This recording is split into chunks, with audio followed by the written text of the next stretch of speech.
Hi, எல்லாருக்கும் வணக்கங்க. எல்லோரும் என்ன பண்ணிட்டு இருக்கிறீங்க? சாப்பிட்டாச்சுங்களா? வீட்டில் இருக்கிற என்ன மாதிரி இருக்கிறவங்க சாப்பிட்டீங்களா? வேலைக்கு போகிறவங்கெல்லாம் நேரம் சாப்பிட்டுட்டு வேலைக்கு கிளம்பி இருப்பாங்க. என்னதுக்கு சாப்பிட்டியான்னு கேட்குற பைத்தியமானு கேட்பீங்க. அதனால நான் சொல்கிறேங்க, வாருங்க. இந்த குட்டியில் உள்ளே விட்டதுக்கு ஆணி டப்பா பூரா கமுத்தி விட்டு வச்சுருக்குதுங்க. எனக்கு ஏற்கனவே தைக்கிற வேலையே தீர மாட்டேங்குதுங்க. இதுகளோட தொல்லை வேறு தாங்க முடியலைங்க. ஐயோ ஆண்டவா, என்னால் முடியலைங்க.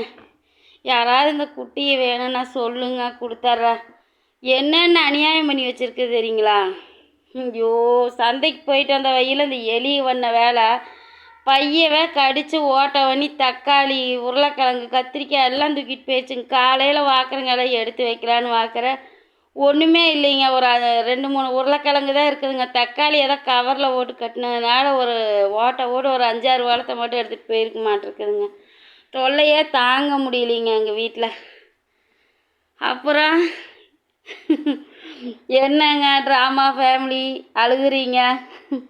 ஏனுங்க, எல்லாத்துக்கிட்டையும் ஏமாற்றி இப்படியே ட்ராமா போட்டுத்தாங்க பணம் வசூல் பண்ணிங்க. இப்போ நீங்கள் அழுகுறீங்களே, என்னங்க இது?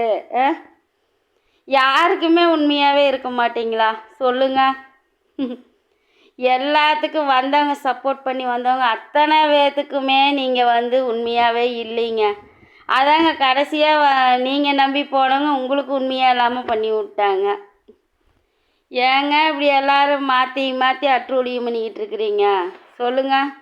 ஐயோ சாமி, நீங்கள் செஞ்ச தப்பை என்றைக்குமே ஒத்துக்கவே மாட்டீங்களா? அது எப்படிங்க?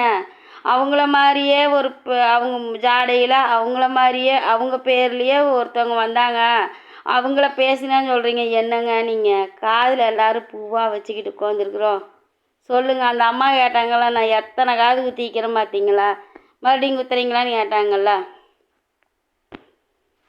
தப்பு பண்ணால் நான் தெரியாமல் பேசிட்டேன், உங்களுக்காக எவ்வளோ உதவி பண்ணிக்கிறாங்க. அவங்கக்கிட்ட போய் மன்னிப்பு கேட்கறதுனால உங்கள் கௌரவம் என்னங்க குறைஞ்சிட போகுது? அவங்க இருக்கிற வசதிக்கு உங்களுக்காக இறங்கி இவ்வளோ தூரம் செஞ்சவங்கக்கிட்ட ஒரு மன்னிப்பு கேட்குறதுல என்னங்க ஆகிருப்போகுது? அவங்க உங்களை மன்னிப்பாங்களே இல்லையா? நீங்கள் செஞ்ச தப்பை உணர்ந்து அவங்கக்கிட்ட மன்னிப்பு கேட்கணுங்க. அதுதாங்க நியாயம். சப்பக்கட்டு கட்டிகிட்டு இருக்கிறீங்க. இதெல்லாம் யாருமே நம்புகிற மாதிரியே இல்லைங்க, நம்பவே முடியலைங்க. கல்யாணம் பண்ணிக்கோன்னு சொன்னது ஒரு தப்பா? கல்யாணம் பண்ணிக்கோங்க, உங்களுக்கு கடைசி காலத்தில் யாரும் பார்க்க மாட்டாங்க, கல்யாணம் பண்ணிக்கோங்க அப்படின்னு சொன்னது ஒரு தப்பா என்ன? ஆனால் நீங்கள் என்ன பண்ணுறீங்க? உங்கள் புருஷன் பண்ணுற அதே தப்பை நீங்களும் மீடியாவில் பண்ணி அசிங்கப்படுத்துனீங்கன்னா யாருக்கு தான் கோவம் வராது சொல்லுங்கள்? ஏன் உங்கள் புருஷனையும் அந்த கட்டப்பையும் பிடிக்கல? அவங்க மீடியாவில் உட்காந்து இந்த மாதிரியெல்லாம் பண்ணுறதுனால தான். நீங்களும் அதே மாதிரியே உட்காந்துக்கிட்டு பிடிக்கலையா விலகி போயிடணும்னு அமைதியாக இருந்து உங்கள் கடமையெல்லாம் முடிச்சுட்டு ஒரு நல்லபடியாக கல்யாணமாகி ஒரு வாழ்க்கையில் செட்டில் ஆகும். நீங்கள் பண்ணுறதையெல்லாம் பார்த்தா அந்த மாதிரியே தெரியலையே. ஏங்க, ஆப்ரேஷன் பண்ணுறதுக்கு தாலி கட்டுற மாதிரி போட்டால் அதெல்லாம் கொடுத்தா தான் பண்ணுவாங்களா? புதுசாக இருக்குதுங்களா இதெல்லாம்? கல்யாணம் பண்ணி அந்த போட்டாவை கொண்டு போய் கொடுத்தா தான் ஆப்ரேஷன் பண்ணுவாங்க, அப்படியெல்லாம் இல்லையே. ஏன் எங்கள் அக்கா குழந்த பிறந்தப்போ எங்கள் மச்சான் காரைக்கால் இருந்தார். அவ்வளோ தூரத்துலேருந்து வர முடியாதுன்னு சொல்லி எங்கள் அம்மா தான் கையெழுத்து போட்டாங்க அக்காவுக்கு ஆப்ரேஷன் பண்ணுறதுக்கு. அதெல்லாம் அவங்க கேட்கலையே. அவங்க தூரமாக இருக்கிறாங்க, அவங்க வர்றதுக்கு திடீர்னு எங்கள் அக்கா சுகப்பிரசவம். அவள் டக்குன்னு குழந்த பிறந்துருச்சு. அப்போவே குடும்ப கட்டுப்பாடு ஆப்ரேஷன் பண்ணிடலாம், 2வது பொண்ணு பிறந்தோன்னேன்னு சொல்லி எங்கள் அம்மா ஆப்ரேஷன் பண்ணிக்கலாங்க அப்படின்னு சொன்னாங்க. எங்கள் அம்மா தான் கையெழுத்து போட்டாங்க. ஏங்க, உங்களுக்கு யாருமே இல்லையே என்ன? உங்கள் பசங்க இருக்கிறாங்க, உங்கள் அப்பா இருக்கிறாங்க, உங்கள் சித்தி இருக்கிறாங்க, எத்தனையோ பேர் இருக்கிறாங்களே, அவங்கள கையெழுத்து போட சொல்லாமல. அதை என்ன கல்யாணம் பண்ணி போட்டோ தாலி கட்டுற மாதிரி போட்டோ கொண்டு போய் கொடுத்து அப்புறம் ஆப்ரேஷன் பண்ணிங்களா? ஏங்க நீங்கள்? அந்த பையன் வெளியூரில் இருந்த பையன் தான், அந்த பையனை வர வச்சு அவன் வாழ்க்கையும் சேர்ந்து கெடுத்துருக்குறீங்க. தோண்ட ரொம்ப நாத்தடிக்குதுங்க. ஒவ்வொருத்தவங்க ஒவ்வொரு வீடியோவில் சொல்லும்போது தாங்க இந்த மண்டைக்கு உரைக்குது. யாருக்கு சப்போர்ட் பண்ணணுங்கிறதே இல்லைங்க. ஆனாலும் நீங்கள் நேற்று அழுதது எனக்கு மனசுக்கு கஷ்டமாக தாங்க இருந்தது. ஏன்னா இத்தனை வருஷமாக ஃபாலோ பண்ணி உங்கள் வீடியோ ஷார்ட்ஸு லைவ் எல்லாம் பார்த்துருக்குறோம்ல. நீ யாராச்சும் உங்களுக்கு யாராவது சப்போர்ட்டு கொடுத்தாங்கன்னா அவங்களுக்கு உண்மையாக இருங்க. புறம் பேசாதீங்க. ம் எதுக்குங்க இப்படி எல்லாத்தையும் போய் அது இதுன்னு பேசி இப்படி போய் மாட்டிக்கிறீங்க? எப்போ பார்த்தாலும் உங்களுக்கு இதே தான் வேலையா? ம் ஒன்றுனா ஒரு இதில் நிலையா நில்லுங்க.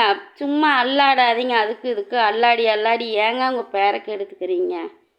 ம் ஒரு ஆம்பளைக்கு பேர் கேட்டாலே அதை சரி பண்ண முடியாது. ஒரு பொம்பளையாக இருந்துட்டு எப்படி இருக்கணும்? இப்படி பேரை கெடுத்துக்கிட்டீங்கன்னா நாளைக்கு யாருங்க உங்களை மதிப்பாங்க? நாளைக்கு எப்படி உங்கள் குழந்தைகளுக்கெல்லாம் உங்கள் பையனுக்கெல்லாம் கல்யாணம் பண்ண முடியும்? அதெல்லாம் யோசிக்கவே மாட்டிங்களா? கல்யாண வயசில் இருக்கிற பையனை வச்சுக்கிட்டு இப்படியெல்லாம் நம்ம பேசுகிறோமே, இப்படியெல்லாம் பண்ணுறோமே சொல்கிறீங்கள. கல்யாணத்துக்கு போனப்போ எங்கள் சொந்தக்காரங்க எல்லோரும் என்னை சப்ஸ்கிரைப் பண்ணி அவங்களாம் பார்த்தா காரி துப்ப மாட்டாங்களா? ம் எப்படிங்க? ஐயோ சாமி, தலையே சுற்றுது. நேற்று ஒரே பரபரப்பாக இருக்குதுங்க யூடியூப்பு. எந்த லைவை பார்க்குறதுனே தெரியலைங்க. அந்தளவுக்கு குழப்பங்க. மாற்றி மாற்றி மாற்றி மாற்றி லைவாக ஓடுது. எதை பார்க்குறது எது விட்றதுன்னு தெரியலை. அவ்வளோ கன்ஃபியூஷனாக இருக்குதுங்க. பத்தாக்கி நெட்டு வேறு தீர்ற மாதிரி ஆயிடுச்சுங்க. ரொம்ப மண்டை குழம்பிருச்சுங்க எனக்கு பார்க்காம. ஐயோயோ பைத்தியமே பிடிக்க வச்சிருவீங்க எல்லாத்தையும் சேர்த்தி.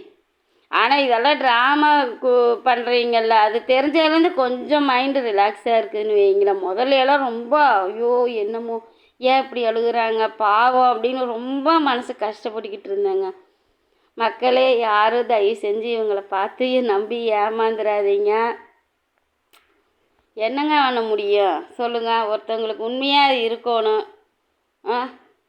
அவங்கெல்லாம் எவ்வளோ செஞ்சுருக்குறாங்க. அவங்கள போய் தப்பு தப்பாக பேச உங்களுக்கு எப்படிங்க மனசு வந்தது? அவங்களே சொல்கிறாங்க நீங்கள் பேசுனது எல்லாம் கேட்டுட்டு தான் நான் வந்து பேசிகிட்டு இருக்கிறேன்னு சொல்கிறாங்க. அது உங்களுக்கு காதுலேயே விழுகலைல்ல? போட சொல்லுங்கள், நான் பார்த்துட்டு நான் அதுக்கு பதில் சொல்கிறேன். அவகிட்ட நைஸாக பேசி எப்படி அதுக்காக உங்களுக்கு ஒரு காரியமாகணும் மற்றவங்கள அசிங்கமாக பேசுவீங்களா? பார்த்து இருங்க. கூட இருக்கிறவங்க நாங்கள்லாம் வந்து உஷாராகி விலகி வெளியில் வந்துட்டோம். கூட இருக்கிறவங்க பார்த்து ஜாக்கிரதையாக இருங்கப்பா. Okay bye.